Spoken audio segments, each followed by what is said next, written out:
Chapter 3. Now the serpent was more crafty than any other beast of the field that the Lord God had made.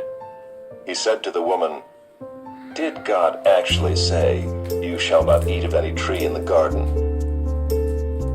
And the woman said to the serpent, "We may eat of the fruit of the trees in the garden, but God said, 'You shall not eat of the fruit of the tree that is in the midst of the garden, neither shall you touch it, lest you die.'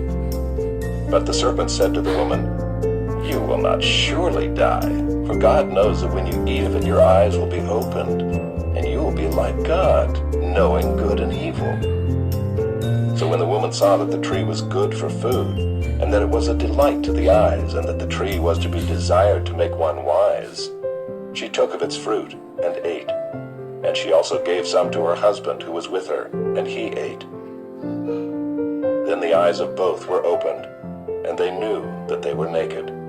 And they sewed fig leaves together and made themselves loincloths. And they heard the sound of the Lord God walking in the garden in the cool of the day. And the man and his wife hid themselves from the presence of the Lord God among the trees of the garden.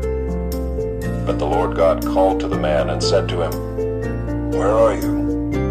And he said, "I heard the sound of you in the garden, and I was afraid because I was naked, and I hid myself." He said, "Who told you that you were naked?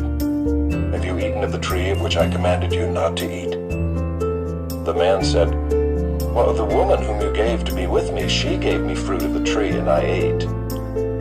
Then the Lord God said to the woman, "What is this you have done?" The woman said, "Well, the serpent deceived me, and I ate."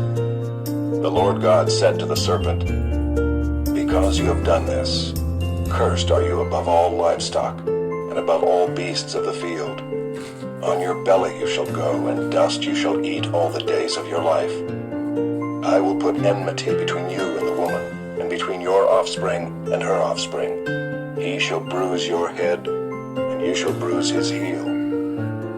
To the woman he said, "I will surely multiply your pain in childbearing. In pain you shall bring forth children. Your desire shall be contrary to your husband, but he shall rule over you." And to Adam he said, "Because you have listened to the voice of your wife, and have eaten of the tree of which I commanded you, you shall not eat of it. Cursed is the ground because of you. In pain you shall eat of it all the days of your life. Thorns and thistles it shall bring forth for you, and you shall eat the plants of the field. By the sweat of your face you shall eat bread, till you return to the ground, for out of it you were taken. For you are dust, and to dust you shall return." The man called his wife's name Eve, because she was the mother of all living. And the Lord God made for Adam and for his wife garments of skins, and clothed them. Then the Lord God said, "Behold, the man has become like one of us in knowing good and evil. Now lest he reach out his hand and take also of the tree of life and eat and live forever." Therefore the Lord God sent him out from the Garden of Eden to work the ground from which he was taken.